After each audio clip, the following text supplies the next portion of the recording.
শেখ হাসিনা ও আসাদুজ্জামান কামালের মৃত্যুদণ্ডের পূর্ণাঙ্গ রায় প্রকাশ। তাদের ফেরত চেয়ে পাঠানো চিঠির এখনো জবাব দেয়নি ভারত, জানিয়েছেন পররাষ্ট্র উপদেষ্টা। শেখ হাসিনার বিচারে স্বচ্ছতা নিশ্চিতের তাগিদ জার্মান রাষ্ট্রদূতের। হাসিনা, জয় পুতুল সহ ৪৭ জনের বিরুদ্ধে প্লট দুর্নীতি, দুদকের ৩ মামলার রায় কাল। নির্বাচন প্রতিহতের হুমকি দিলে ব্যবস্থার হুঁশিয়ারি সিসি। ১৮ ডিসেম্বর পর্যন্ত চলবে প্রবাসী ভোটার নিবন্ধন, সুষ্ঠু ভোট নিশ্চিতে সরকারকে আহ্বান বিএনপি। ৬৪ জেলায় পুলিশ সুপার পদায়ন করে প্রজ্ঞাপন। নিয়োগ হয়েছে ৩ ক্যাটাগরিতে, মেধাবীরা কেউ বাদ পড়েনি, জানালেন স্বরাষ্ট্র উপদেষ্টা। মাথা গোজার ঠাঁই সহ সর্বস্ব হারিয়ে দিশেহারা কড়াই বস্তির ক্ষতিগ্রস্ত পরিবারগুলো। ১৫০০-এর বেশি ঘর ভস্মীভূত, পুনর্বাসনে ব্যবস্থা নিচ্ছে সরকার।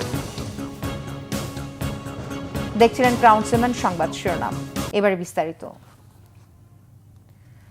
মানবতা বিরোধী অপরাধের মামলায় ক্ষমতাচ্যুত প্রধানমন্ত্রী শেখ হাসিনা ও সাবেক স্বরাষ্ট্রমন্ত্রী আসাদুজ্জামান খান কামালকে মৃত্যুদণ্ড এবং পুলিশের সাবেক আইজিপি চৌধুরী আবদুল্লাহ আল মামুনকে ৫ বছরের কারাদণ্ড দিয়ে ঘোষিত রায়ের পূর্ণাঙ্গ অনুলিপি প্রকাশ করেছে আন্তর্জাতিক অপরাধ ট্রাইব্যুনাল। ৪৫৩ পৃষ্ঠার পূর্ণাঙ্গ এ রায় প্রকাশ করেছে ট্রাইব্যুনাল। রায় প্রকাশের ৩০ দিনের মধ্যে মামলার আসামিদের আপিল করার সুযোগ রয়েছে। আসামি থেকে রাজসাক্ষী সাবেক আইজিপি চৌধুরী আবদুল্লাহ আল মামুনের আইনজীবী জাইদ বিন আমজাদ রায়ের কপি পাওয়ার বিষয়টি নিশ্চিত করেছেন। এই মামলায় গত ১৭ নভেম্বর ট্রাইব্যুনাল ১-এর চেয়ারম্যান বিচারপতি গোলাম মুর্তুজা মজুমদারের নেতৃত্বাধীন ৩ সদস্যের বিচারিক প্যানেল আসামিদের বিরুদ্ধে এই রায় দেন। রায়ে শেখ হাসিনা সহ ৩ আসামির অপরাধ প্রমাণিত হওয়ায় ২টি অভিযোগে শেখ হাসিনাকে মৃত্যুদণ্ড দেওয়া হয়। রাজসাক্ষী হওয়ায় সাবেক আইজিপি চৌধুরী আবদুল্লাহ আল মামুনকে ৫ বছরে কারাদণ্ড দেওয়া হয়। ছাত্র জনতার আন্দোলনের মুখে গত বছরের ৫ আগস্ট আওয়ামী লীগ সরকারের পতন ঘটে এবং শেখ হাসিনা ভারতে চলে যান। এর মধ্য দিয়ে আওয়ামী লীগ সরকারের দীর্ঘ প্রায় ১৬ বছরের শাসনের অবসান ঘটে। পররাষ্ট্র উপদেষ্টা তৌহিদ হোসেন বলেছেন, সাবেক প্রধানমন্ত্রী শেখ হাসিনাকে ফেরত চেয়ে ভারতকে দেয়া চিঠির জবাব এখনো দেয়নি দেশটি। পররাষ্ট্র মন্ত্রণালয়ে সাংবাদিকদের এ তথ্য জানান তিনি। পররাষ্ট্র উপদেষ্টা বলেন, শেখ হাসিনাকে ফেরত চেয়ে আগের চিঠিরও জবাব এখন পর্যন্ত ভারত দেয়নি। তাই আন্তর্জাতিক অপরাধ আদালতের রায়ের পর শেখ হাসিনাকে ফেরত চেয়ে ভারতকে দেয়া চিঠির জবাবও সহসাই পাওয়ার আশা করছেন না। তিনি বলেন, সব দলের অংশগ্রহণে অন্তর্ভুক্তিমূলক নির্বাচনের জন্য পশ্চিমাদের কোনো চাপ নেই। নির্বাচনে ভারত পর্যবেক্ষক পাঠাতে চাইলে বাংলাদেশ স্বাগত জানাবে বলেও উল্লেখ করেন পররাষ্ট্র উপদেষ্টা। ফ্রান্স থেকে এয়ারবাস কেনার ব্যাপারে বিশেষজ্ঞদের মতামতের পর সব ঠিক করা হবে জানিয়ে তিনি বলেন, এয়ারবাস না কিনলেও সম্পর্কে কোনো প্রভাব পড়বে না। বিচারে দোষী সাব্যস্ত করা হয়েছে, কাজেই তাকে জেলে ফেরত দেওয়া। ওদের পররাষ্ট্র মন্ত্রণালয়ে দেওয়া হয়েছে, কোনো উত্তর আসেনি। এত তাড়াতাড়ি উত্তর আশাও করি না আমরা। আমি তো আগের চিঠিতে উত্তর পাইনি এখনো, কাজে এটা একেবারে কালকে আমাকে ওই ১ সপ্তাহের মধ্যে উত্তর দিয়ে দেবে এটা আমি প্রত্যাশা করি না। তবে আমরা আশা করি যে এটার উত্তর আমরা পাবো। আবার একই কথা, আমার উপর কোনো চাপ নেই। Thank you. সামাজিক সংহতি ফেরাতে নির্বাচনের পর রাজনৈতিক দলগুলোর মধ্যে রাজনৈতিক সংলাপের আহ্বান জানিয়েছেন জার্মান রাষ্ট্রদূত রুডিগার লোটস। ইউরোপীয় ইউনিয়ন মৃত্যুদণ্ড সমর্থন না করলেও শেখ হাসিনার ক্ষমতার অপব্যবহারের বিচারে স্বচ্ছতা নিশ্চিতের তাগিদ দেন তিনি। অধ্যাপক ইউনূসের নেতৃত্বাধীন সরকার বাংলাদেশে একটি অবাধ, সুষ্ঠু ও অংশগ্রহণমূলক নির্বাচন উপহার দেবে বলে আশা প্রকাশ করেন জার্মান রাষ্ট্রদূত। রিপোর্ট করেছেন ইমরুল কায়েস। সম্প্রতি মানবতা বিরোধী অপরাধের দায়ে সাবেক প্রধানমন্ত্রী শেখ হাসিনাকে মৃত্যুদণ্ড দিয়েছে আন্তর্জাতিক অপরাধ ট্রাইব্যুনাল।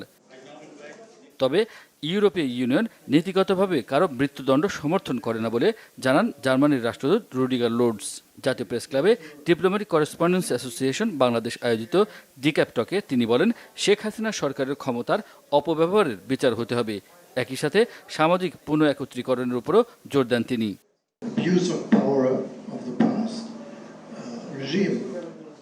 জার্মানি ও ইউরোপীয় ইউনিয়ন নীতিগতভাবে মৃত্যুদণ্ডের বিপক্ষে, তবে সঠিক ও আইনি প্রক্রিয়ায় গত সরকারের ক্ষমতার অপব্যবহারের বিচার হতে হবে।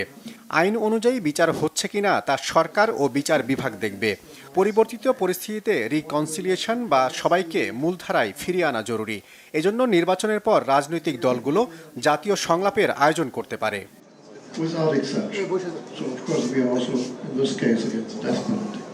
বাংলাদেশে একটি অবাধ, সুষ্ঠু ও অংশগ্রহণমূলক নির্বাচন দেখতে তার দেশ অপেক্ষা করছে বলে জানান জার্মান রাষ্ট্রদূত। Yeah, we say free, fair, participatory elections. Germany ও ইউরোপীয় ইউনিয়ন আশা করে 2026 সালে বাংলাদেশে একটি অবাধ, সুষ্ঠু ও অংশগ্রহণমূলক নির্বাচন হবে। অধ্যাপক ইউনূস একটি আনন্দমুখর নির্বাচন উপহার দেবে, এমনটাই প্রত্যাশা আমাদের।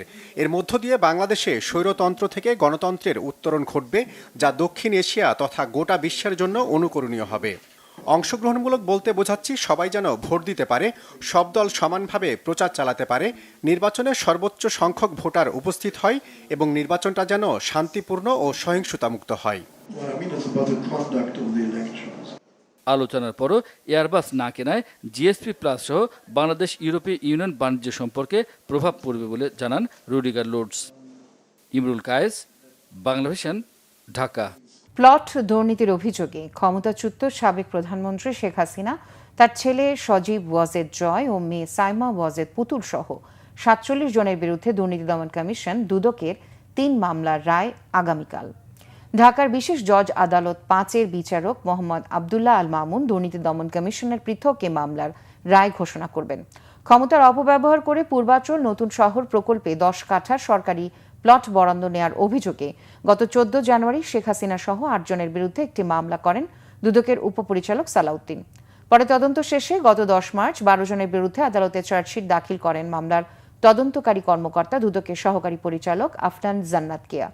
একই অভিযোগে গত 14 জানুয়ারি সজীব ওয়াজেদ জয় ও শেখ হাসিনা সহ 15 জনের বিরুদ্ধে দ্বিতীয় মামলাটি করেন দুদকের সহকারী পরিচালক এস.এম. রাশেদুল হাসান। এর আগে 12 জানুয়ারি শেখ হাসিনা ও পুতুল সহ 16 জনের বিরুদ্ধে তৃতীয় মামলাটি করেন দুদকের সহকারী পরিচালক আফনান জান্নাত কেয়া। অগ্রণী ব্যাংকের প্রধান শাখার 2টি ভল্টে শুধু ক্ষমতাচ্যুত প্রধানমন্ত্রী শেখ হাসিনারই নয়, তার বোন শেখ রেহানা ও মেয়ে সাইমা ওয়াজেদ পুতুল সহ পরিবারের অন্য সদস্যদেরও স্বর্ণ ছিল। বুধবার বিকেলে দুর্নীতি দমন কমিশনের মহাপরিচালক মোহাম্মদ আক্তার হোসেন সাংবাদিকদের এই তথ্য জানান। আরও জানান, ভল্টে থাকা নথি এবং অন্যান্য তথ্য বিশ্লেষণে জব্দকৃত স্বর্ণালংকারের মধ্যে কিছু অংশ প্রধানমন্ত্রী শেখ হাসিনার ব্যক্তিগত এবং কিছু অংশ তার বোন ও মেয়ের ব্যক্তিগত সম্পদ। ভল্টে স্বর্ণালংকারগুলো আলাদা আলাদাভাবে চিহ্নিত করা ছিল বলেও জানান দুদক মহাপরিচালক। অগ্রণী ব্যাংক প্রিন্সিপাল শাখায় গ্রাহকের নাম শেখ হাসিনা এবং সাইমা ওয়াজেদ পুতুলের নামে লকার নম্বর 751, যাতে আনুমানিক 422.26 ভরি স্বর্ণালংকার পাওয়া যায়।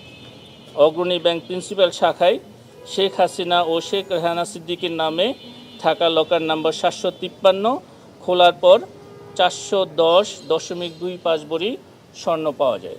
মোট 2টি লকারে, অগ্রণী ব্যাংকের 2টি লকারে 832.51 ভরি স্বর্ণালংকার পাওয়া যায়। প্রধান নির্বাচন কমিশনার এ.এম. নাসির উদ্দিন বলেছেন, আইন শৃঙ্খলা পরিস্থিতি সন্তোষজনক নয়, তবে ভোটের আগে উন্নতি হবে বলে আশা করেছেন তিনি। বুধবার আসন্ন ত্রয়োদশ জাতীয় সংসদ নির্বাচন উপলক্ষে বিজিবি সদর দফতরে দলের নির্বাচনী প্রশিক্ষণ ও মহড়া পরিদর্শনে অংশ নিয়ে তিনি কথা বলেন। সিসি বলেন, প্রতিটি আইন শৃঙ্খলা বাহিনী নির্বাচনে তাদের দায়িত্ব পালনে প্রতিজ্ঞাবদ্ধ, তাই ভোটে আইন শৃঙ্খলা রক্ষা করে সুষ্ঠু ও সুন্দর নির্বাচন উপহার দেয়াই কমিশনের লক্ষ্য। সিসি জানান, জাতীয় নির্বাচনকে কেন্দ্র করে রেড, ইয়েলো এবং গ্রিন জোন চিহ্নিত করা হয়েছে। ভোট প্রতিহত করার হুমকিকে নির্বাচন কমিশন আমলে নিয়েছে জানিয়ে সিসি বলেন, কেউ ভোট প্রতিহত করতে চাইলে তাদের বিরুদ্ধে ব্যবস্থা নেওয়া হবে। আমরা এই ব্যাপারে সম্পূর্ণ ওয়াকিবহাল এবং সচেতন, যাতে শান্তি শৃঙ্খলা যাতে রক্ষা করেই আমরা যাতে নির্বাচনটা সুষ্ঠুভাবে করতে পারি। আর যারা প্রতিহত করার ঘোষণা দিচ্ছে, যারা সব ধরনের ব্যবস্থা আমরা নিব, যাতে কেউ সহযোগিতা লাগবে, আপনাদের সহযোগিতা লাগবে, সাংবাদিকদের সহযোগিতা লাগবে, দেশবাসীর সহযোগিতা লাগবে, ভোটারদের সহযোগিতা লাগবে। সবাই মিলে এই ধরনের সিচুয়েশন, অনাকাঙ্ক্ষিত সিচুয়েশন আমরা প্রতিহত করব। বৃহস্পতিবার থেকে 18 ডিসেম্বর পর্যন্ত সকল দেশের প্রবাসীরা যে কোনো সময়ে ভোটার নিবন্ধন করতে পারবেন। আগে নির্ধারিত 5 দিনের ভিন্ন ভিন্ন সময়সীমা থাকছে না। এই তথ্য জানিয়েছেন নির্বাচন কমিশনের সিনিয়র সচিব আক্তার আহমেদ। বুধবার বিকেলে আগারগাঁওয়ের নির্বাচন ভবনে টিকটক প্রতিনিধি দলের সঙ্গে বৈঠক শেষে সাংবাদিকদের এই তথ্য জানান। বৈঠকে প্রধান নির্বাচন কমিশনার এ.এম. নাসির উদ্দিন, অন্যান্য নির্বাচন কমিশনার ও ইসির সিনিয়র সচিব সহ ঊর্ধ্বতন কর্মকর্তারা উপস্থিত ছিলেন। আক্তার আহমেদ বলেন, 18 নভেম্বর প্রবাসী ভোটার নিবন্ধন কার্যক্রম চালুর সময় বিশ্বকে 8টি অঞ্চলে ভাগ করে 5 দিন করে সময় নির্ধারণ করা হয়েছিল। এখন থেকে সেই সময়সীমা তুলে নেওয়া হচ্ছে। বৃহস্পতিবার থেকে প্রবাসীরা যে কোনো সময়ে নিবন্ধন করতে পারবেন। এদিকে ইসির সঙ্গে নির্বাচন নিয়ে অনলাইনে সঠিক তথ্য দিতে এবং অপতথ্য রোধে ওয়ার্কশপ করে টিকটক কর্তৃপক্ষ। এই আলোচনায় টিকটকের নেতৃত্ব দেন সাউথ এশিয়া অঞ্চলের head of public policy and government relations Ferdous Mottakin. যে আপনার যে লিমিটেশনটা করা ছিল 5 দিন করে, ওই লিমিটেশনটা আর থাকছে না, এখন ওপেন, যে কেউ যে কোনো জায়গা থেকে করতে পারে। যেমন ঠিকানার কাঠামোটা যেভাবে আমরা স্ট্রাকচার করে দিয়েছিলাম, সেটা কিছু কিছু জায়গায় আপনার ওটিপি পাচ্ছিলেন না ঠিক মতন, সেগুলো আমরা যখনই যেটা জানতে পাচ্ছি আমরা সেটা তাৎক্ষণিকভাবেই অ্যাড্রেস করছি। মানে নিবন্ধন প্রক্রিয়াটা ওপেন করে দেওয়ার কারণে হয়তো কিছু ত্রুটি বা কিছু হিকাপ হবে, এবং যেটা যখন আসবে আমরা সেটা সেইভাবে আমরা অ্যাড্রেস করব। বিএনপি স্থায়ী কমিটির সদস্য আমির খসরু মাহমুদ চৌধুরীর অভিযোগ, দলীয়করণের মাধ্যমে দেশের অর্থনীতিকে ধ্বংস করেছে আওয়ামী লীগ। দলীয় বিবেচনায় দেয়া ব্যাংক ও ইন্স্যুরেন্স কোম্পানিগুলোর সংস্কার জরুরি বলে মন্তব্য করেন তিনি। এদিকে অবাধ সুষ্ঠু নির্বাচন নিশ্চিত করতে সরকারকে কার্যকরী ব্যবস্থা নেওয়ার তাগিদ দিয়েছেন বিএনপির সিনিয়র যুগ্ম মহাসচিব রুহুল কবির রিজভী। রিপোর্ট করেছেন সিকান্দার রেমান। দেশের অর্থনীতি খারাপ অবস্থার জন্য বিগত দিনে আর্থিক খাতকে দলীয়করণের অভিযোগ করেছেন বিএনপির স্থায়ী কমিটির সদস্য আমির খসরু মাহমুদ চৌধুরী। বাংলাদেশে ইন্স্যুরেন্স সেক্টর, ব্যাংকিং সেক্টর সব কিছু মিলিয়ে আমরা বিগত দিনগুলোতে যেটা দেখেছি, একটা বড় ধরনের লুটপাটের একটা মহোৎসব চলেছে বাংলাদেশে। এবং ব্যাংক থেকে এই যে মালিকরা টাকা নিয়ে যাওয়া, ইন্স্যুরেন্স কোম্পানি থেকে বিভিন্ন আবার টাকা বের করা, এই সংস্কৃতিটা পরিপূর্ণভাবে চলেছে বিগত দিনগুলোতে। অবাধ সুষ্ঠু নির্বাচন নিশ্চিত করতে সরকারকে সব ধরনের কার্যকরী ব্যবস্থা নেওয়ার তাগিদ দিয়েছেন বিএনপির সিনিয়র যুগ্ম মহাসচিব রুহুল কবির রিজভী। বিএনপি চেয়ারপারসন বেগম খালেদা জিয়ার রোগ মুক্তি ও সুস্থতা কামনায় দোয়া ও মিলাদ মাহফিলের আয়োজন করে জাতীয়তাবাদী মহিলা দল। এ সময় রুহুল কবির রিজভী বলেন, আওয়ামী লীগ সরকার দেশটাকে অন্য একটি দেশের আজ্ঞাবহ করে রাখতে চেয়েছিল। আগামী নির্বাচন রমজানের আগে ফেব্রুয়ারি মাসে এটা যাতে অবাধ সুষ্ঠু নির্বাচন হয়, এবং যেটা সরকারও অঙ্গীকার করেছেন সেই অনুযায়ী অবাধ সুষ্ঠু নির্বাচনের মাধ্যমে জনগণের সরকার প্রতিষ্ঠার যে অধিকার জনগণের, সেটা যাতে নিশ্চিত হয়। কারণ 15.5 বছর শেখ হাসিনা জনগণের সরকার গঠন করার যে জনগণের যে ক্ষমতা সেটা কেড়ে নিয়েছিল। সেই পরিস্থিতি থেকে উত্তরণ ঘটাবে অন্তর্বর্তী সরকার। গণতন্ত্রের জন্য লড়াই অব্যাহত থাকবে বলে জানিয়েছেন জাতীয়তাবাদী মহিলা দলের সভাপতি আফরোজা আব্বাস। বিএনপির ভারপ্রাপ্ত চেয়ারম্যান তারেক রহমানের 61তম জন্মদিন উপলক্ষে পল্টন কমিউনিটি সেন্টারে চক্ষু ও ছানি চিকিৎসার উদ্বোধন করে তিনি এ কথা বলেন।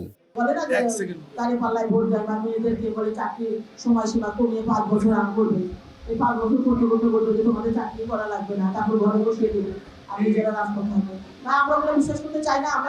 আমরা সবাই স্বাধীনতা বজায় রেখে দেশের জন্য, দেশের গণতন্ত্রের জন্য রাজপথে থেকে লড়াই করতে চাই। আমার ভোট আমি দেব, যাকে খুশি তাকে দেব। তবে আমরা বলতে চাই, তারুণ্য বলেন আর বার্ধক্য বলেন, সবার প্রথম ভোট 18 বছর পরে ধানের শীষের পক্ষে হোক। আফরোজা আব্বাস আরো বলেন, স্বাধীনতা সার্বভৌমত্ব রক্ষায় দল মত নির্বিশেষে সবাইকে ঐক্যবদ্ধ থাকতে হবে। বলেন, 16 বছর বিএনপি নেতা কর্মীরা জুলুম নির্যাতন সহ্য করেই গণতন্ত্র রক্ষার আন্দোলন করেছে। সিকান্দার রেমান, বাংলা ভিশন, ঢাকা। বিএনপি মহাসচিব মির্জা ফখরুল ইসলাম আলমগীর বলেছেন, বাউল সমর্থকদের ওপর হামলা একটি ন্যাক্কারজনক ঘটনা। ঢাকার করাইল বস্তিতে গত রাতের অগ্নিকাণ্ডের ঘটনায় সেখানকার মানুষদের জন্য ক্ষতিপূরণের ব্যবস্থা করতে সরকারের প্রতি দাবি জানান তিনি। সুষ্ঠু তদন্ত করে অগ্নিকাণ্ডের সূত্রপাতের প্রকৃত ঘটনা উদ্ঘাটনেরও দাবি জানিয়েছেন বিএনপি মহাসচিব।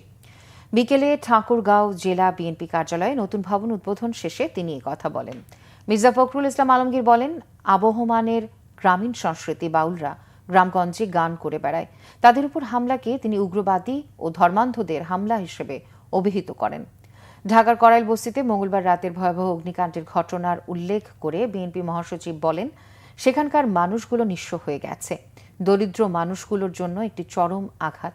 তাদেরকে দ্রুত ক্ষতিপূরণ দেওয়ার জন্য সরকারের প্রতি আহ্বান জানান তিনি। একজনক ঘটনা, আমরা এর তীব্র নিন্দা জানাই। এটা ডেফিনেটলি বাংলাদেশের যে আবহমানের যে সাংস্কৃতিক গ্রামীণ বাংলা সংস্কৃতি, আমাদের এই বাউল যারা, তারা বাংলাদেশের অর্থনীতিতে মাঠে ঘাটে প্রান্তরে এই বাউল গান গেয়ে বেড়ায়, তাদের উপরে হামলাটা এটা একটা উগ্র ধর্মান্ধদের হামলা বলে আমি মনে করি, এবং এটা সঠিক নয়। এই ধরনের হিংসা প্রতিহিংসার আপনার পথ বেছে নেওয়া কারোর জন্য শোভনীয় নয়। আমরা অবশ্যই এটার আপনার সুষ্ঠু তদন্ত দাবি করি এবং নিরসন দাবি করি। স্বরাষ্ট্র উপদেষ্টা অবসরপ্রাপ্ত লেফটেন্যান্ট জেনারেল জাহাঙ্গীর আলম চৌধুরী জানিয়েছেন, এসপি নিয়োগ A, B, C 3 ক্যাটাগরিতে করা হয়েছে। মেধাবীরা কেউ বাদ পড়েনি। এদিকে 64 জেলায় পুলিশ সুপার পদায়ন করে প্রজ্ঞাপন জারি করা হয়েছে। সচিবালয় ব্রিফিংয়ে তিনি এই তথ্য জানান। স্বরাষ্ট্র উপদেষ্টা বলেন, 64 জেলার মধ্যে আগের 18 জন এসপিকে তুলে নেওয়া হয়েছে। দাবি করেন, সড়কে চাঁদাবাজি বন্ধ না হলেও নিয়ন্ত্রণে আনা হয়েছে। জানান, পেঁয়াজের কোনো সংকট নেই, দাম কমে গেছে। কিছু ব্যবসায়ীর আমদানির চাপ ছিল, কিন্তু সরকার তা করেনি। আশ্বস্ত করেন, পর্যাপ্ত পরিমাণ সার আছে, কেউ মজুদ করলে ব্যবস্থা নেওয়া হবে। সারের ডিলারশিপ রাজনৈতিক বিবেচনায় দেয়া হবে না। সবজির দাম সহনীয় পর্যায়ে থাকবে বলে জানান স্বরাষ্ট্র ও কৃষি উপদেষ্টা জাহাঙ্গীর আলম চৌধুরী। ওইভাবেই লটারি করেছি। এইটার ক্ষেত্রে আমরা 3টা ক্রাইটেরিয়া নির্ধারণ করছি, A category, B category, C category. এটা করা হয়েছে জেলার আয়তনের বেসিস না, আমরা ওই আইন শৃঙ্খলা পরিস্থিতির উপর নির্ভর করে, এবং ওই জেলাগুলি নির্ধারণ করে তারপর আমরা এসপিদেরও ওইরকম করছি, কারে করে দিব। প্রথম হলো আমাদের টোটাল এসপি ছিল মনে হয় 64 এই জেলায়। তো 64-এর থেকে আমরা 15 আর 3 18 জন আমরা উঠে আনছি। 18 জনের জায়গায় আমরা নতুন জন দিছি, আর যারা পুরানো ছিল ওখানেই। তারপরে ওই লটারি করে যারটা যেই জেলায় যার কপাল আসছে ওই জেলা ছেয়ে পড়ছে। রাজধানীর করাইল বস্তিতে অগ্নিকাণ্ডে পুড়ে ছাই হয়ে গেছে 1,500-এর বেশি ঘর। মাথা গোজার ঠাঁই সহ সর্বস্ব হারিয়ে দিশেহারা ক্ষতিগ্রস্ত পরিবারগুলো। সকাল 9:30টার দিকে আগুন পুরোপুরি নেভাতে সক্ষম হয় ফায়ার সার্ভিস। ঘটনা তদন্তে 5 সদস্যের কমিটি গঠন করা হচ্ছে। আশ্রয়হারা পরিবারগুলোর পুনর্বাসনের ব্যবস্থা নিচ্ছে সরকার। বিস্তারিত জানাচ্ছেন মামুন আব্দুল্লাহ।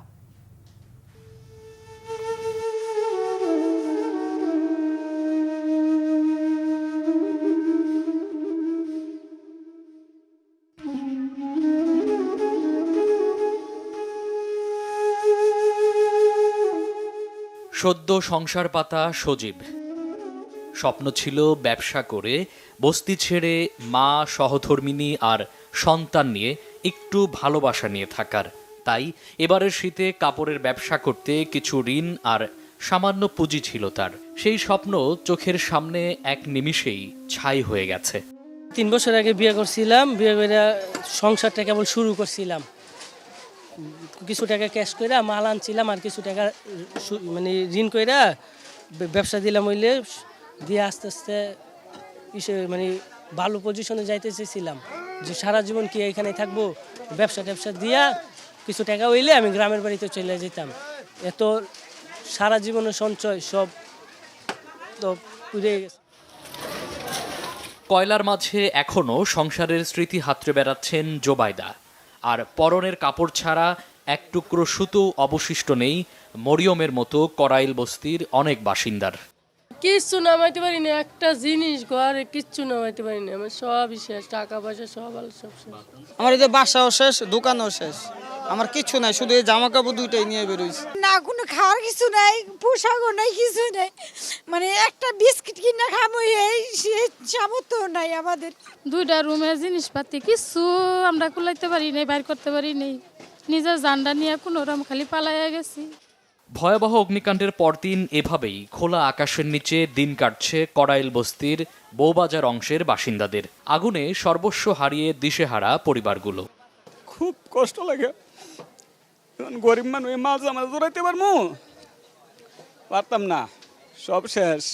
আমার ছেলে সামনে এসেছি পরীক্ষা, আমার ছেলে কোচিংয়ে গিয়েছিল, আমি বই গলান বার করে দিই, যাতে আমাকে তো 8-10 হাজার টাকার বই আমাকে তো পুড়ে গেলে তো আমি কাল পরশুর বই ভিতরে কিনতে পারবো না। গুলশানে আগুন লাগলে বাড়ি দ্বারা আগুন লাগলে হেলিকপ্টারে পানি দেয়, আমাদের এখানে কোনো হেলিকপ্টার আসছিল না, ফায়ার সার্ভিস দ্রুত আসতে পারে নাই। মঙ্গলবার রাত 10:30টার দিকে আগুন নিয়ন্ত্রণে আনা গেলেও আগের দিন সন্ধ্যায় লাগা আগুন পুরোপুরি নেভাতে বুধবার সকাল হয়ে যায়। ঘটনা তদন্তে গঠন করা হয়েছে 5 সদস্যের কমিটি। গেল বছরেই 3বার সহ 1 দশকে কড়াইল বস্তিতে আগুন লেগেছে অনেকবার। মঙ্গলবার দুপুরেও যেখানে আনন্দ উচ্ছ্বাসের কমতি ছিল না, এখন সেই কড়াইল বস্তি যেন বিরান ভূমি। দুচোখ যেদিকে যায় শুধু কয়লা আর ছাই। তাই এখানকার বাসিন্দারা বলছেন, সরকারি সাহায্য সহযোগিতা ছাড়া নতুন বসতি স্থাপন করা তাদের জন্য খুবই দুঃসাধ্য ব্যাপার। মামুন আব্দুল্লাহ, বাংলা ভিশন, ঢাকা। রাজধানীর শাহবাগে বাংলাদেশ মেডিকেল বিশ্ববিদ্যালয়ে আগুন লাগলেও তা নিভিয়ে ফেলতে সক্ষম হয়েছে ফায়ার সার্ভিস। বুধবার সকাল 11:15টার দিকে বিশ্ববিদ্যালয়ের এ ব্লকে 4র্থ তলায় আগুন লাগলে তাৎক্ষণিক ফায়ার সার্ভিসের 7টি ইউনিটের চেষ্টায় 18 মিনিটে আগুন নিয়ন্ত্রণে আসে। পরে আগুন নিভিয়ে ফেলা হয়। এদিকে অগ্নিকাণ্ডের ঘটনায় আতঙ্ক ছড়িয়ে পড়ে জনমনে। প্রাথমিকভাবে বৈদ্যুতিক শর্ট সার্কিট থেকে অগ্নিকাণ্ডের সূচনা হয়েছিল বলে জানিয়েছে ফায়ার সার্ভিস কর্তৃপক্ষ। আগুনে হতাহতের কোনো ঘটনা ঘটেনি, তবে ডেন্টাল ইউনিটের একটি ক্লাসরুম ক্ষতিগ্রস্ত হয়েছে। এ ব্লক, যেটা আপনি শাহবাগ হোটেল নামে পরিচিত ছিল, সেই এ ব্লকটাতে আপনার ঘটনাটা ঘটেছে। আপনার এই ব্লকের 4 তলায়, এটা হচ্ছে পূর্ব দিকটাতে, সিঁড়ির পূর্ব দিকটাতে। তো রুমে তালা মারা ছিল, ছাত্ররা হোস্টেলে থাকে, আমরা ধরে নিতে পারি শর্ট সার্কিট এটা, যেহেতু রুমে তালা মারা ছিল। 12 মিনিটের ভিতরেই আমরা নিয়ন্ত্রণ নিয়ে আসি। আগুনের কারণ এবং ক্ষতি এটা তদন্ত সাপেক্ষে, যেহেতু এটা বিদ্যুৎ লাইন চালু অবস্থায় ছিল এবং উপরে সিলিংয়ে বিদ্যুৎ লাইন ছিল, তো আমরা সম্ভাবনা করতেছি যে বৈদ্যুতিক শর্ট সার্কিট হইতে পারে। বগুড়া সেনানিবাসে সাঁজোয়া কোরের 45তম বাৎসরিক অধিনায়ক সম্মেলন হয়েছে। সকালে প্রধান অতিথি হিসেবে এতে উপস্থিত ছিলেন সেনাবাহিনী প্রধান জেনারেল ওয়াকারুজ্জামান। সেনা প্রধান সম্মেলনে পৌঁছলে GOC army training and doctrine command সাঁজোয়া কোরের কর্নেল কমান্ড্যান্ট, জিওসি 11 পদাতিক ডিভিশন ও এরিয়া কমান্ডার তাকে অভ্যর্থনা জানান। এ সময় সাঁজোয়া কোরের ইউনিটের অধিনায়ক ও অন্যান্য কর্মকর্তাদের উদ্দেশ্যে সেনাবাহিনীর উন্নয়নকল্পে বিভিন্ন দিক নির্দেশনা দেন তিনি। এছাড়া সাঁজোয়া কোরের গৌরবোজ্জ্বল ঐতিহ্য এবং মাতৃভূমির সেবায় সাঁজোয়া কোরের অবদানের কথাও উল্লেখ করেন সেনাপ্রধান। ডিপি ওয়ার্ল্ডকে এনসিটি ইজারা দেওয়ার উদ্যোগের প্রতিবাদ এবং লালদিয়া ও পানগাঁও ইজারা চুক্তি বাতিলের দাবিতে চট্টগ্রামে বন্দর অবরোধ কর্মসূচি পালন করেছে শ্রমিক কর্মচারী ঐক্য পরিষদ স্কপ। সকাল থেকে শত শত শ্রমিক কর্মচারী মহানগরীর বড়পোল, ইসহাক ডিপো সংলগ্ন টোল প্লাজা এবং সল্টগোলা ক্রসিংয়ে সিমেন্স হোস্টেলের সামনে অবস্থান নিতে শুরু করেন। এ সময় বক্তারা বলেন, বন্দর দেশের লাইফলাইন, এনসিটি স্বয়ংসম্পূর্ণ লাভজনক স্থাপনা, কোনোভাবেই বন্দর বিদেশিদের দিতে দেয়া হবে না। ধারাবাহিক আন্দোলনের প্রয়োজনে হরতালের মতো কর্মসূচির হুঁশিয়ারি স্কপের। বলেন, বিদেশি প্রতিষ্ঠানকে বন্দরের স্থাপনা ইজারা দেওয়ার চুক্তি করার অধিকার নেই এই সরকারের। বন্দর দেশে বিদেশে কোনো প্রতিষ্ঠানকে দেওয়া যাবে না। বন্দরের যথেষ্ট দক্ষ শ্রমিক আছে, ডকের দক্ষ শ্রমিক আছে। সেটা গতকাল বন্দর সচিব ওমর ফারুক সাহেবের বক্তব্যে এসেছে। বন্দর লিড টাইম এখন শূন্য, তিনি বলেছেন। বন্দর মুনাফা করছে, বন্দরের এখন লোডিং আনলোডিং অনেক বেড়েছে, তারপরে বন্দর বিদেশিদের দেওয়ার কোনো যৌক্তিকতা আমরা দেখতে চাই না।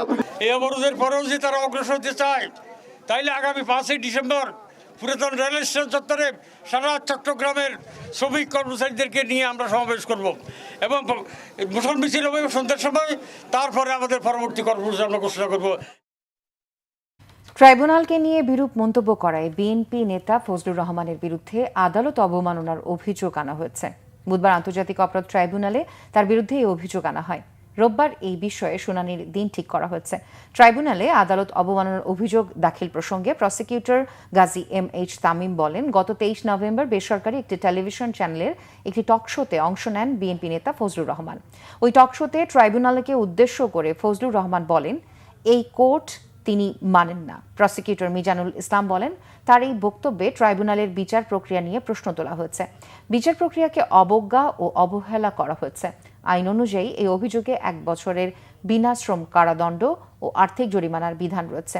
তবে এই বিষয়ে সিদ্ধান্তে পৌঁছানোর আগে যথাযথ প্রক্রিয়ায় ট্রাইব্যুনাল বিএনপি নেতা ফজলুর রহমানকে ডেকে তার বক্তব্য শুনবে বলে জানান তামিম। আরপিওর সংশোধনী বাতিল সহ জামানত কমানো, কালো টাকা, পেশি শক্তি ও প্রশাসনিক কারসাজি মুক্ত নির্বাচনের দাবি জানিয়েছে বাম গণতান্ত্রিক জোট। দুপুরে আগারগাঁও নির্বাচন ভবনের সামনে বিক্ষোভ করে এই দাবি জানান জোটের নেতারা। বলেন, তুলনামূলক ছোট দলগুলো যাতে নির্বাচনে প্রতিদ্বন্দ্বিতা করতে না পারে, আরপিও সংশোধনীর মাধ্যমে কমিশন সেই পথ বেছে নিয়েছে। এ সময় ঔদ্ধত্যপূর্ণ বক্তব্য দেয় জামায়াত নেতা শাহজাহান চৌধুরীকে গ্রেফতার ও নির্বাচনে অযোগ্য ঘোষণার দাবি জানান জোট নেতারা। পরে নির্বাচন কমিশনে 14 দফার একটি স্মারকলিপি জমা দেন তারা। ঠাকুরগাঁওয়ে তৌহিদি জনতার হামলায় বাউল সমর্থকদের ডাকা প্রতিবাদী সমাবেশ পণ্ড হয়েছে। এ সময় আহত হয়েছে 2 বাউল সমর্থক। প্রত্যক্ষদর্শীরা জানান, দুপুরে কোর্ট চত্বর এলাকায় বাউল সাধকদের উপর হামলা ও বাউল আবুল সরকারের মুক্তির দাবিতে প্রতিবাদ সমাবেশে অবস্থান নেন বাউল সমর্থকেরা। বিপরীতে অবস্থান নেয় তৌহিদি জনতা। এতে সমাবেশ শহর জুড়ে বাড়ে উত্তেজনা। এক পর্যায়ে উভয় পক্ষের মধ্যে সংঘর্ষ বাধে। এতে সমাবেশ স্থল ছেড়ে চলে যান বাউল সমর্থকেরা। ঠাকুরগাঁও সদর থানার ভারপ্রাপ্ত কর্মকর্তা সরওয়ার বলেন, ঘটনা জানার পরপরই অতিরিক্ত পুলিশ মোতায়েন করে পরিস্থিতি সামাল দেওয়া হয়েছে। এখনও এই বিষয়ে থানায় কোনো অভিযোগ আসেনি। রাঙামাটিতে ধর্ষণের মতো অপরাধ বেড়েই চলছে। ধর্ষণের শিকার অধিকাংশ শিশু। নারী ও শিশুদের উপর ধর্ষণ নির্যাতন বাড়ায় উদ্বেগ প্রকাশ করেছে নারী অধিকার কর্মীরা। এর জন্য অপরাধীর বিচার না হওয়াকেই দুষছেন তারা। লোকলজ্জার ভয়ে অনেকে অভিযোগও না করায় রক্ষা পেয়ে যায় অপরাধীরা। রাঙামাটি প্রতিনিধি নন্দন দেবনাথের তথ্য ছবিতে ডেস্ক রিপোর্ট। পার্বত্য জেলার রাঙ্গামাটিতে নিয়মিত বাড়ছে ধর্ষণের ঘটনা। এর প্রতিবাদে প্রায় পরিস্থিতি উত্তপ্ত হয়ে ওঠে পার্বত্য এই জেলায়। তারপরও থামছে না এ ধরনের অপরাধ। 2025 সালের জানুয়ারি থেকে অক্টোবর পর্যন্ত সরকারি তথ্যমতে 10 মাসে ধর্ষণের ঘটনা ঘটেছে 24টি। এর মধ্যে 19 জনই শিশু। তাদের বয়স 10 থেকে 13 বছরের মধ্যে। একই সাথে বিভিন্নভাবে নির্যাতনের শিকার 223 জন নারী ও শিশু। তবে প্রকৃত সংখ্যা আরও বেশি। হয়তো রাজনৈতিক অস্থিরতার কারণেও এটা বেড়ে গেছে। তাছাড়া আরও হলো মোবাইল অপব্যবহারের ক্ষেত্রে অনেক ক্ষেত্রে নারীরা প্রতারিত হচ্ছে। সাম্প্রতিক সময়ে ধর্ষণ সংখ্যা খুব বেশি বেড়ে গেছে। এটার অন্যতম একটা কারণ আমার যেটা মনে হয় সেটা হচ্ছে যে ধর্ষকের যে দৃষ্টান্তমূলক শাস্তি এটা হচ্ছে না। ধর্ষককে থানায় নিয়ে যাওয়া হয়, কিন্তু কদিন পরে সে জামিন পেয়ে যাচ্ছে। জামিনে এসে সে কিন্তু আরেকটা ধর্ষণের মতো নৃশংস ঘটনা ঘটাচ্ছে। ধর্ষণের ঘটনা বেড়ে যাওয়ায় উদ্বেগ বেড়েছে স্থানীয়দের মাঝে। যথাসময়ে অভিযোগ না করা, নির্ধারিত সময়ের মধ্যে পরীক্ষা না করায় আলামত নষ্টসহ নানা জটিলতায় বিচার পায় না বেশিরভাগ ভুক্তভোগী। শিশু নির্যাতন, শিশু ধর্ষণের হারটা একটু বেশি বলে আমার মনে হচ্ছে। যেমন ধর্ষণের শিকার হয়েছে তাকেই বলে যে সে এই ধরনের পোশাক পরেছে কেন, সে এই কাজটা করেছে কেন, অসময়ে সে বাইরে গিয়েছে কেন, নানাভাবে ভিকটিমকে যে ব্লেম করার বা দোষ দেওয়ার যে প্রবণতা, এটা কিন্তু পারপিট্রেটররা যারা অপরাধী তারা কিন্তু উৎসাহিত হয়। সমাজের দৃষ্টিভঙ্গি কিন্তু তখন ধর্ষকের পক্ষে যায় প্রচ্ছন্নভাবে, তখন কিন্তু এই ধরনের প্রবণতা বৃদ্ধি পায়। ধর্ষণ ও নারী নির্যাতন রোধে সচেতনতা বাড়ানোর উপর জোর দিলেন ওয়ান স্টপ ক্রাইসিস সেলের এই কর্মকর্তা। যেগুলো মামলা হয় না, মামলার বাহিরেও এখানে দেখা যাচ্ছে 20+ ফিজিক্যাল অ্যাসাল্ট প্রতি মাসে এখানে আসে আর কি। অর্থাৎ আমি যদি ধর্ষণের কথা বলি 2+, অর্থাৎ 2-3 জন থাকতেছে প্রতি মাসে অন অ্যাভারেজ, এবং ফিজিক্যাল অ্যাসাল্ট নির্যাতন আমরা বলতেছি সেটা 20+ প্রতি মাসেই থাকে। এবং আমরা এখানে এমার্জেন্সিতে সবসময় ফলো আপ নেই। সবগুলো যদি ফলো আপ নেওয়া যায় দেখা যায় 25+ও হয়ে যায়। সামাজিক সচেতনতা ও অপরাধীদের শাস্তি নিশ্চিত করতে পারলে ধর্ষণের মতো অপরাধ কমে আসবে বলে মনে করেন বিশিষ্টজনরা। Bangla vision news desk. শীতের আগমনী বার্তা আর উৎসবের আমেজ নিয়ে দেশব্যাপী ডিজিটাল ক্যাম্পেইন সিজন 23 শুরু করল দেশের সুপার ব্র্যান্ড ওয়ালটন। আগের মতো ক্যাম্পেইনের এই সিজনেও ওয়ালটন পণ্যের ক্রেতাদের জন্য রয়েছে বিশেষ চমক। রাজধানীতে ওয়ালটন কর্পোরেট অফিসে আয়োজিত ডিজিটাল ক্যাম্পেইন সিজন 23 এর ডিক্লারেশন প্রোগ্রামে এসব সুবিধা ঘোষণা দেওয়া হয়। চলতি বছরের 25 নভেম্বর থেকে আগামী 25 জানুয়ারি পর্যন্ত এসব সুবিধা পাবেন ক্রেতারা। দেশব্যাপী ডিজিটাল ক্যাম্পেইন সিজন 23 এর উদ্বোধন করেন ওয়ালটন ফ্রিজের ব্র্যান্ড অ্যাম্বাসেডর চিত্রনায়িকা বিদ্যা সিনহা মিম। উপস্থিত ছিলেন ওয়ালটন প্লাজার এমডি মোহাম্মদ রায়হান, ওয়ালটন হাইটেকের additional manager, director and chief financial officer Mohammad Ziaul Alam সহ অন্যান্য ঊর্ধ্বতন কর্মকর্তারা। ক্যাম্পেইনের আওতায় ওয়ালটন নেক্সট লেভেল ডিল অফারে দেশের যে কোনো ওয়ালটন প্লাজা, পরিবেশক শোরুম ও অনলাইন সেলস প্ল্যাটফর্ম ই প্লাজা থেকে যে কোনো মডেলের fridge, TV, air conditioner, washing machine বা বিএলডিসি ফ্যান কিনে ক্রেতারা পেতে পারেন ওয়ালটনের সাইড বাই সাইড ফ্রিজ সহ হাজার হাজার পণ্য ফ্রি। এছাড়াও প্রত্যেক ক্রেতার জন্য রয়েছে নিশ্চিত উপহার। পূবালী ব্যাংক পিএলসি ও ঢাকা বিশ্ববিদ্যালয়ের মধ্যে ক্রো ব্র্যান্ডেড ক্রেডিট কার্ডের উদ্বোধন এবং সমঝোতা স্মারক সই হয়েছে। ঢাকা বিশ্ববিদ্যালয়ের নওয়াব আলী চৌধুরী সিনেট ভবনে সেমিনার কক্ষে অনুষ্ঠানে প্রধান অতিথি ছিলেন ঢাকা বিশ্ববিদ্যালয়ের উপাচার্য প্রফেসর ডক্টর নিয়াজ আহমেদ খান। বিশেষ অতিথি ছিলেন পূবালী ব্যাংক পিএলসি ব্যবস্থাপনা পরিচালক ও সিইও মোহাম্মদ আলী। বিশ্ববিদ্যালয়ের ভারপ্রাপ্ত রেজিস্ট্রার মুন্সি শামসুদ্দিন আহমেদের সঞ্চালনায় অনুষ্ঠানে আরও উপস্থিত ছিলেন ব্যাংকের ঢাকা কেন্দ্র অঞ্চলের অঞ্চল প্রধান ও মহাব্যবস্থাপক Abu Lais Mohammad Shamsuzzaman, head of card business division ও উপ মহাব্যবস্থাপক এনএম ফিরোজ কামাল সহ দুই প্রতিষ্ঠানের ঊর্ধ্বতন কর্মকর্তারা। পূবালী ব্যাংকের ব্যবস্থাপনা পরিচালক ও সিইও মোহাম্মদ আলী বলেন, এই কো ব্র্যান্ডেড কার্ডের মাধ্যমে শিক্ষক, শিক্ষার্থী ও কর্মকর্তা কর্মচারীরা ব্যাংকিং সেবায় আরও দ্রুত, নিরাপদ এবং আধুনিক সুবিধা পাবেন। সংবাদ শেষ করব ক্রাউন সিমেন্ট শিরোনামগুলো আরও একবার জানিয়ে। শেখ হাসিনা ও আসাদুজ্জামান কামালের মৃত্যুদণ্ডের পূর্ণাঙ্গ রায় প্রকাশ। তাদের ফেরত চেয়ে পাঠানো চিঠির এখনও জবাব দেয়নি ভারত, জানিয়েছেন পররাষ্ট্র উপদেষ্টা। শেখ হাসিনার বিচারে স্বচ্ছতা নিশ্চিতের তাগিদ জার্মান রাষ্ট্রদূতের। হাসিনা, জয় পুতুল সহ ৪৭ জনের বিরুদ্ধে প্লট দুর্নীতির দুদকের ৩ মামলার রায় কাল। নির্বাচন প্রতিহতের হুমকি দিলে ব্যবস্থার হুঁশিয়ারি সিইসি। ১৮ ডিসেম্বর পর্যন্ত চলবে প্রবাসী ভোটার নিবন্ধন। সুষ্ঠু ভোট নিশ্চিতে সরকারকে আহ্বান বিএনপি। ৬৪ জেলার পুলিশ সুপার পদায়ন করে প্রজ্ঞাপন। নিয়োগ হয়েছে ৩ ক্যাটাগরিতে, মেধাবীরা কেউ বাদ পড়েনি, জানালেন স্বরাষ্ট্র উপদেষ্টা। মাথা গোঁজা ঠাঁই সহ সর্বস্ব হারিয়ে দিশেহারা করাই বস্তির ক্ষতিগ্রস্ত পরিবারগুলো। ১৫০০-এর বেশি ঘর ভস্মীভূত। পুনর্বাসনের ব্যবস্থা নিচ্ছে সরকার। এই ছিল এখনকার মতো। পরের সংবাদ রাত 10:30টায়। এর আগে 9টায় রয়েছে নিউজ 20 দেখার আমন্ত্রণ রইল।